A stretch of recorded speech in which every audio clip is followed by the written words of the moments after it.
Hi,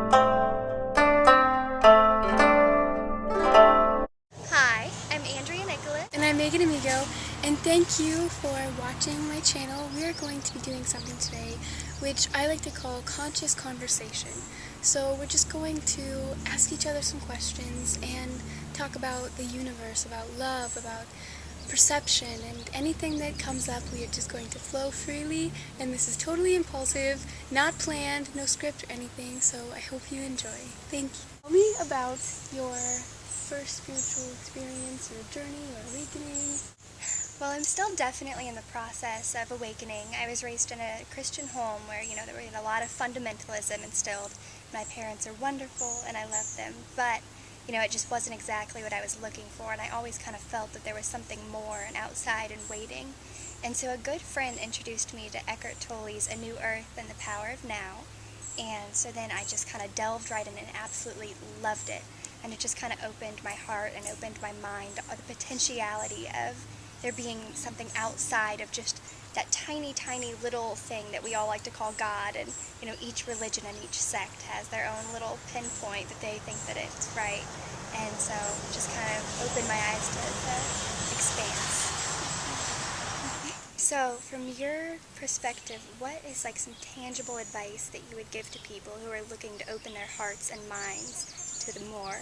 What I would say is just the fact that you are wanting to open up to something more is an amazing step. And just honoring that step that you're taking is the first part to opening the next door, to ascend further in your journey. And I would say,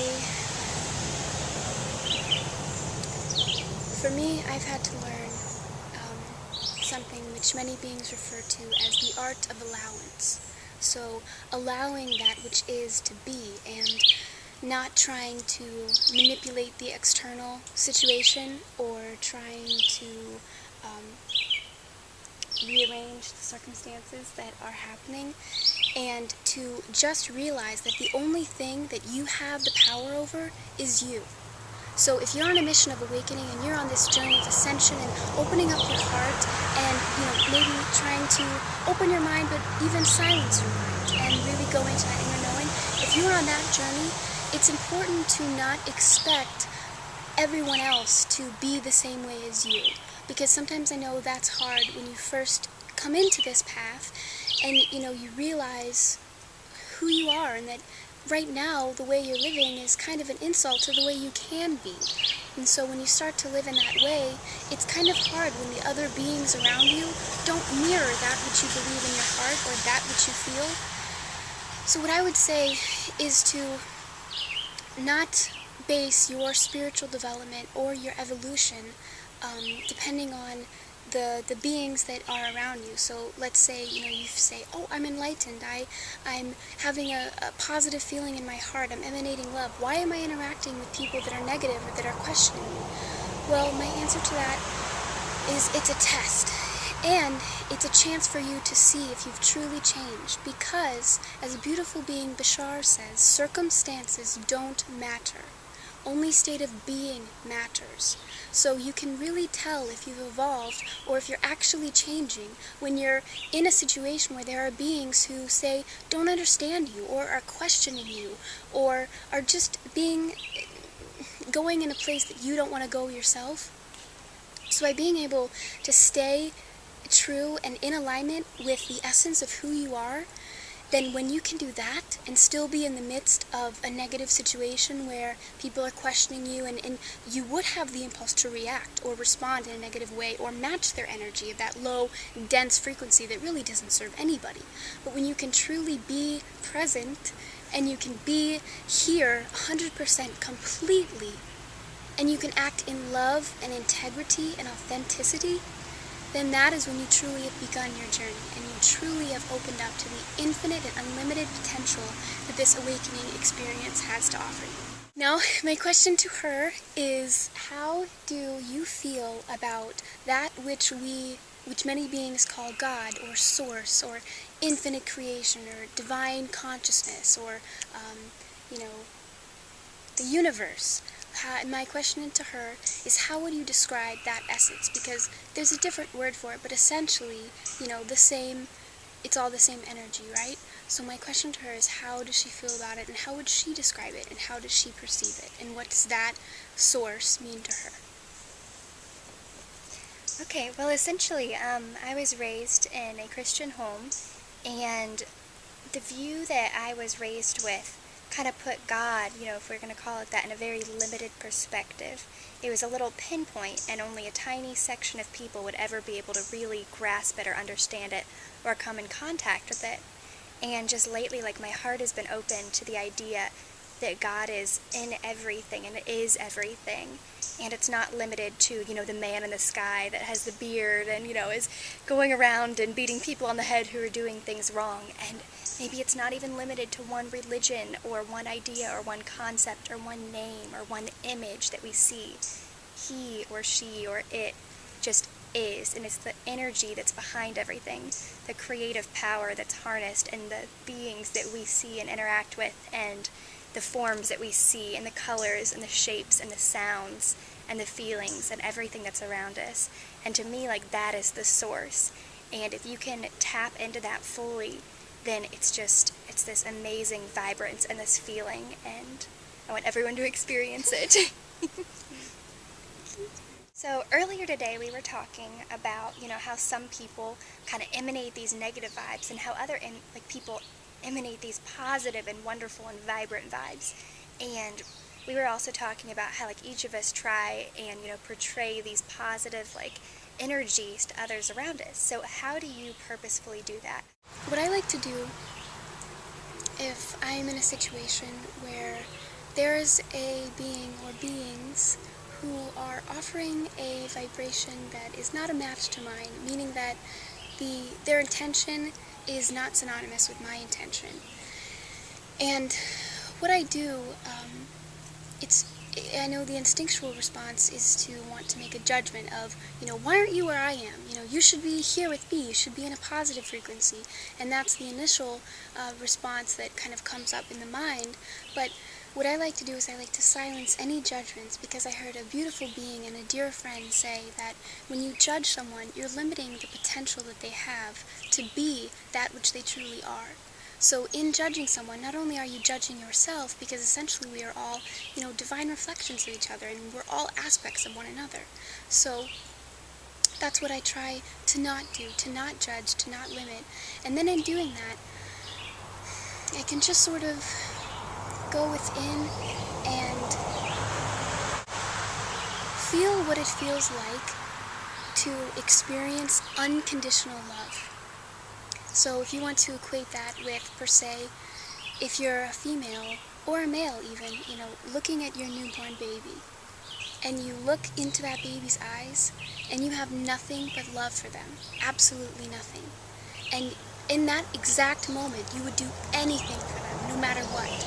And for me, that is the one way that I can see unconditional love and truly feel it, because even though I don't have a baby, I know what that feels like. I know what that would feel like. And so, if I'm in those types of situations where someone has a negative vibe or a negative energy or a negative intent or something, and they just, they just want to stay there and they don't really want to move, well, I can't go to that frequency. I can't go to their level, because that's not going to help them, and it's certainly not going to help me. So what I do is I go within my heart, and I feel all over my presence, in my body, in my heart, everywhere. I feel this unconditional love, and I just emanate that from the core essence of my being. And whether or not they can, on a verbal level express what they're experiencing, on an energetic level, they feel what I'm doing. And they can feel that support and that authentic expression. And within them, they feel kind of like a shift, and they may not even know it. But just by you or me being in that positive place of pure unconditional love and no judgment, you give them the opportunity to also see that that's a possibility, that they can also be like that. And so that's what I like to do. And I know you said to do something tangible, and I hope that that is tangible to just emanate that type of love from within you. But if it's not, something, that would be, per se, more on the pragmatic side or the intellectual side, is to just think a better feeling thought.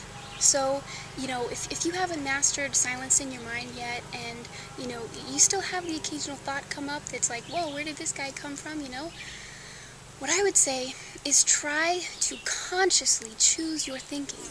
Choose your thoughts that you think would best serve you in this moment. So let's say I'm interacting with someone and they're just, really negative and not seeing the positive side. Whether or not I speak to them this positive thought, just holding it changes my frequency and allows me to climb up a ladder to a better feeling place rather than staying where they are. So yes, I'm doing it on a different level that's not being expressed, but I'm still, or you would still be taking yourself to a more loving and accepting place where you can actually see them for all that they are, and not just this clouded perception that they have of this moment, which they perceive to be negative. But when you get up to that better feeling place, just by having better thoughts, say, an example,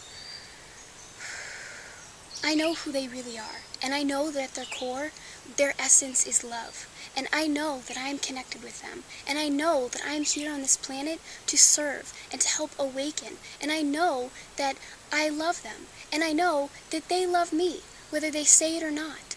And I know that I have the power at any moment to feel however I want to feel, no matter what, always.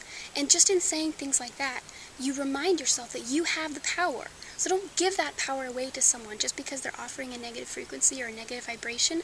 Hold on to your power and know that you have the power and the ability at any moment, any second, any time to choose how you want to feel. And why not choose to feel good? Okay, my question for Andrea is, how would you describe your essence? How would you describe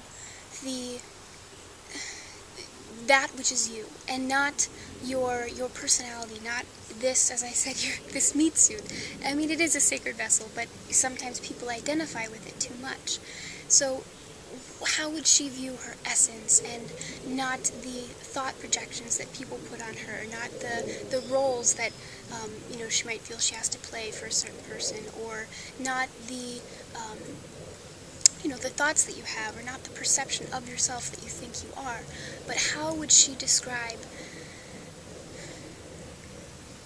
that being that she is? How would she describe her essence, in words or in however she chooses to express it? Okay. Well, for the longest time, I was so identified with form, and not just my, my physical form, but how I was seen by others. How good of a daughter am I? How good are my grades? How good of a student am I? What grad schools will want me? How good am I at this or that or this, or how do others perceive me?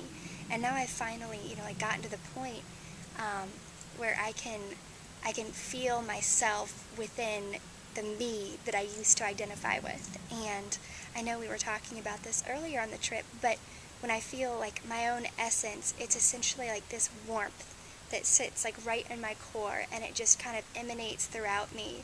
And it's almost a feeling as if I've had caffeine, or or the feeling that when you're seeing someone that you are completely enamored with, and butterflies that are inside of you. And it's this like wonderful just energy that's inside of me, and that's like how I know like what I usually am. And and kind of what we were talking about earlier with our life energies, I typically see it as like a vibrant blue, but sometimes it's more of a white or a yellow or a gold, or but usually it's just like these nice, happy, fulfilling like feelings and colors. And it's almost it feels round, if that can make sense, without actually like being something. It just kind of is it's like a full round feeling that just sits within me, and that's just kind of how I know like what exactly I am without being all the other things. That's so beautiful. So when you say round, do you mean like it's completely whole? Kind of? Yeah, definitely. Like the roundness kind of it goes with everything. Like, it feels smooth, but it also represents a wholeness that's inside of me. And sometimes I'll still lose myself in, the outside areas of life, and sometimes it's still hard to combat those things. But, when that like feeling just is inside of me, then I know that I am complete, and it's just a beautiful feeling and a collaboration with the source and with myself and with the energy that just goes back and forth and transcends all of these things that we, find ourselves identifying with on a daily basis, and, so many people are identified with. And if we can all just, like tap into our inner life source and be able to feel that, then, it would just bring like such positivity to the world and relationships. And it's very good.